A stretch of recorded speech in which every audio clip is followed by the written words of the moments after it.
وعلیکم السلام ورحمۃ اللہ وبرکاتہ۔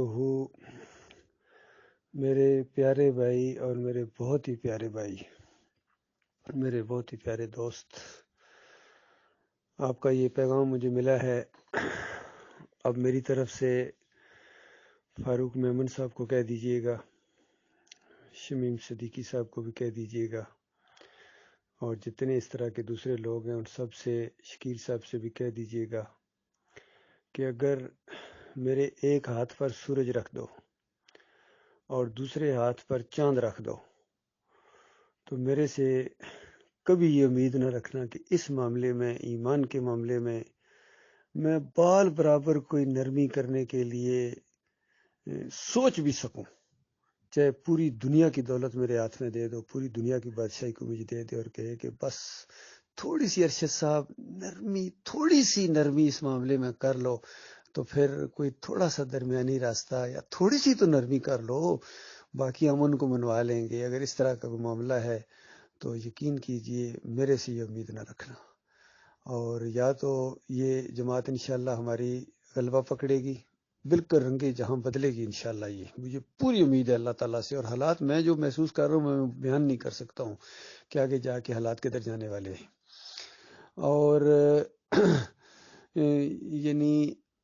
ان کو بہت ہی ذلت اور خواری اس دنیا میں ملنے والی ہے جو ایمان کی طرف نہیں آئیں گے،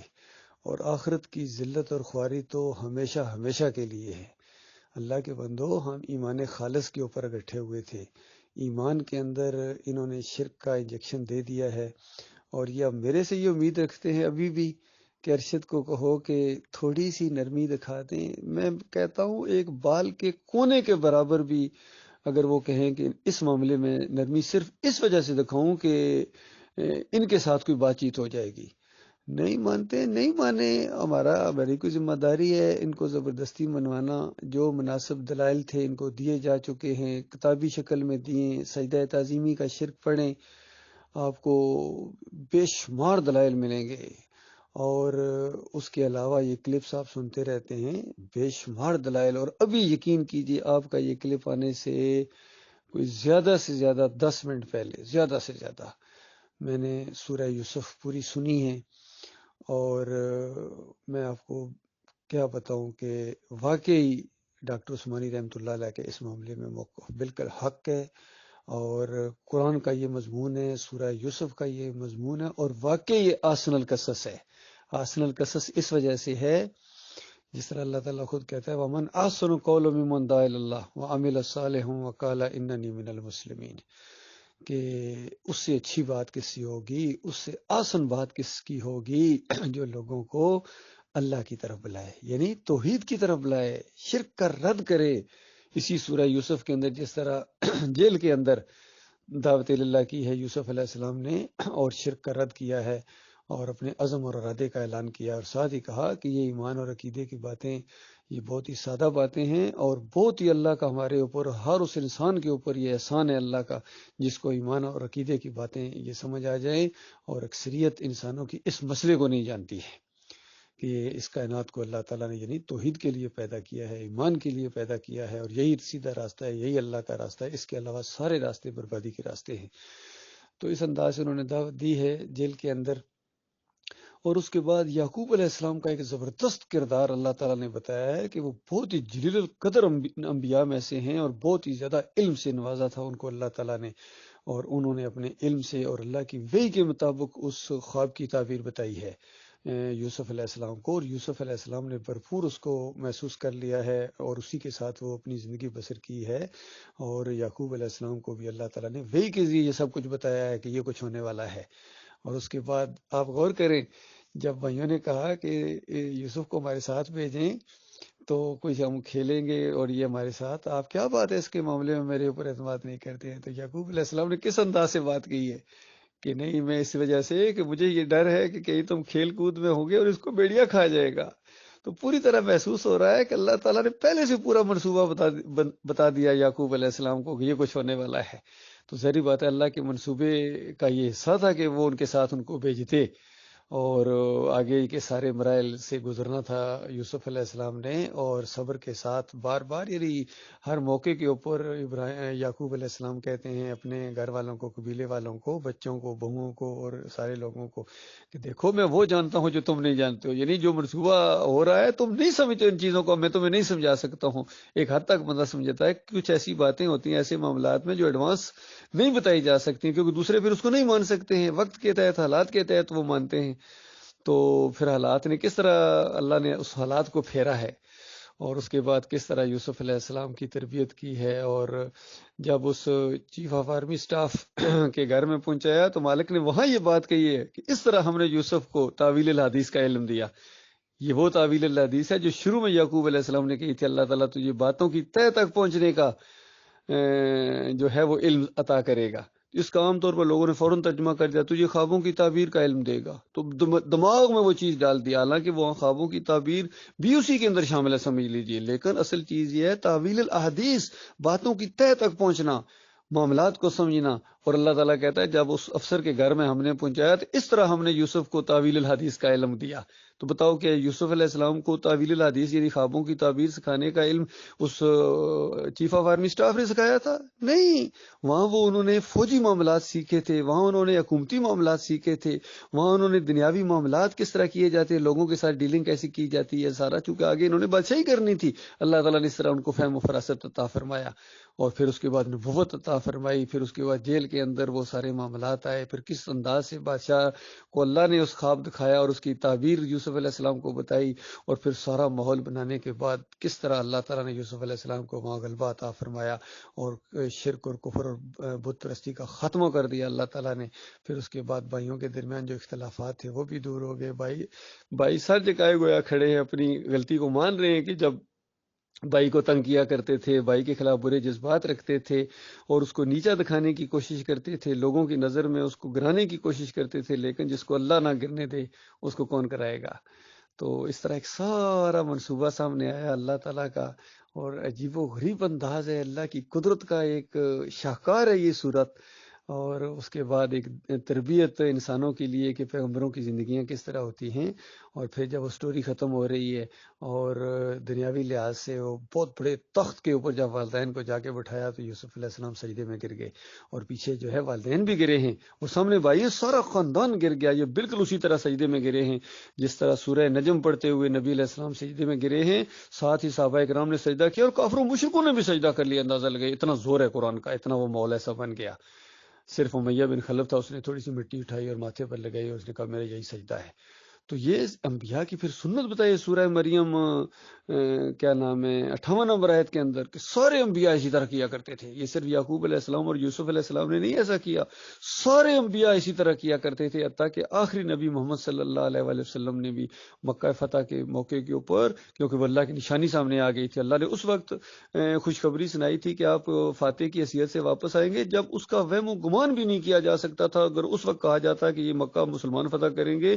تو ہر بندہ ہنس پڑتا، مسلمان بھی، یعنی جو بڑے سمجھدار اور آگے چلنے والے تھے ابو بکر صدیق جیسے لوگ اور عمر بن خطاب جیسے، وہ تو اسی وقت پہچان گئے کہ اسٹوری کا کیا اینڈ ہونے والا ہے، جب سورہ یوسف یہ مکہ میں نازل ہوئی ہے، اسی کو وہ سمجھ گئے تھے، اور کتنے مخالفین تھے وہ بھی کچھ سمجھ گئے تھے کہ اس کا حالات کیا ہونے والا ہے۔ اس لیے جب مکہ فتح ہوا تو سب نے نبی علیہ السلام کی فضیلت کو تسلیم کر لیا، خود ابو سفیان نے کہا کہ ہم مان گئے بھائی اللہ تعالیٰ نے تجھے ہم پر فضیلت عطا فرمائی ہے، اور پھر وہی بات کہی آگے سے نبی صلی اللہ علیہ وآلہ وسلم نے جو یوسف علیہ السلام نے کہی تھی، دیکھیے کتنی یہ دونوں سٹوریاں آپس میں ملتی ہیں۔ تو بتاؤ اللہ کے بندوں میرے پیارے بھائیو، کیا مکہ والوں نے نبی علیہ السلام کو سجدہ کیا تھا یا مسلمانوں نے نبی علیہ السلام کو سجدہ کیا تھا؟ ہرگز نہیں، بلکہ مخالفین بھی جو مسلمان ہو گئے تھے وہ اللہ کے سامنے سجدے میں گر گئے، انہوں نے پھر اللہ کے سامنے سجدے میں گرنے کا یہ بھی مطلب ہوتا ہے یعنی اللہ کو انہوں نے مان لیا اور اللہ کی آگے سرنڈر کر دیا انہوں نے۔ تو یہ کچھ ہوا ہے سب سارا، تو اس طرح پورا خاندان اللہ کے سامنے سجدے میں گر گیا، شکر گزاری کے طور کے اوپر کہ کتنا مالک عظیم رب ہے، اور اس کی تشریح بھی کی یوسف علیہ السلام نے 100 نمبر آیت اور اس کے آگے والی آیت کے اندر۔ اور امام بخاری رحمۃ اللہ علیہ خوابوں کی تعبیر کا باب باندھا، اس بات غور کرو اللہ کے بندو، خوابوں کا باب نہیں باندھا، خوابوں کی تعبیر کا باب باندھا ہے بخاری رحمۃ اللہ علیہ نے، اور اس کے اندر 6 نمبر آیت لائے ہیں جو یعقوب علیہ السلام کا وہ قول ہے کہ یہ تعبیر ہے جو ایڈوانس میں بتائی گئی، اور 100 نمبر آیت آدھی لائے ہیں، وہ آدھا ایسا جس میں سجدے کا ذکر ہے اس کو امام بخاری نے لایا ہی نہیں ہے، صرف اس وجہ سے کیونکہ وہ بہت فقیہ آدمی تھے، وہ محدث بھی تھے اور فقیہ بھی تھے، ان کا ماتھا ٹھنکا کہ یہ سجدے کا اگر میں نے یہاں ذکر کر دیا تو یہ تو بعد والے مولوی لوگ یہی کہیں گے کہ امام بخاری بھی تو سجدے کا ذکر انہوں نے سجدے کا ذکر ہی نہیں کیا اس کے اندر، یعنی اس تعبیر کا حصہ نہیں مانا ہے امام بخاری رحمۃ اللہ علیہ نے۔ اور پھر 101 نمبر آیت میں سارے وہی الفاظ ہیں یوسف علیہ السلام دہرا رہے ہیں جو 6 نمبر آیت کے اندر یعقوب علیہ السلام نے کہے تھے، گویا تصدیق کر رہے ہیں،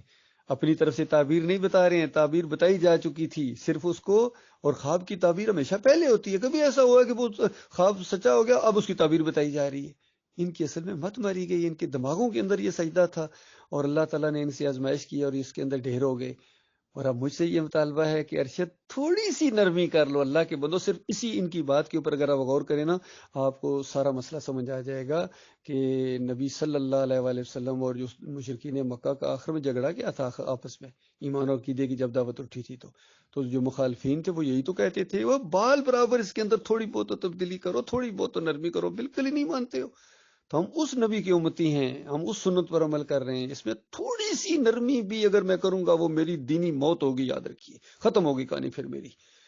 اس لیے ایمان کے معاملے میں، عقیدے کے معاملے میں، طاغوت کے معاملے میں کبھی میرے سے کوئی امید نہ رکھے کہ میں نرمی کروں گا کسی کی رشتہ داری کی وجہ سے، کسی کی دوستی کی وجہ سے، یا اتنی بڑی جماعت والے مجھے فوراً جناب واہ واہ کرنا شروع ہو جائیں گے اس وجہ سے، بالکل کبھی نہیں ہوگا، کبھی نہیں ہوگا، کبھی نہیں ہوگا، انشاءاللہ کبھی نہیں ہوگا۔ مجھے اللہ سے امید ہے، اس وجہ سے میں یہ باتیں پورے یعنی اعتماد کے اور یقین کے ساتھ اور زور دے کے کہہ رہا ہوں، مجھے اپنے مالک سے امید ہے، میرا مالک مجھے قائم رکھے گا، وہ بہت قدردان رب ہے، یقین کیجئے ایمانداروں کا وہ دوست ہے، ان کو وہ اندھیروں سے نکال کر روشنی میں لاتا ہے۔ میرے مالک نے تو کہاں سے مجھے نکالا، کس طرح اللہ نے یہ توحید کی دعوت میرے تک پہنچائی، اور کس طریقے سے یہ 37 سال ہو گئے ہیں میرے مالک نے اس کو مجھے اس پر قائم رکھا ہوا، اور اب میں روشنیوں میں آیا ہوں تو پھر میں اندھیروں میں چلا جاؤں؟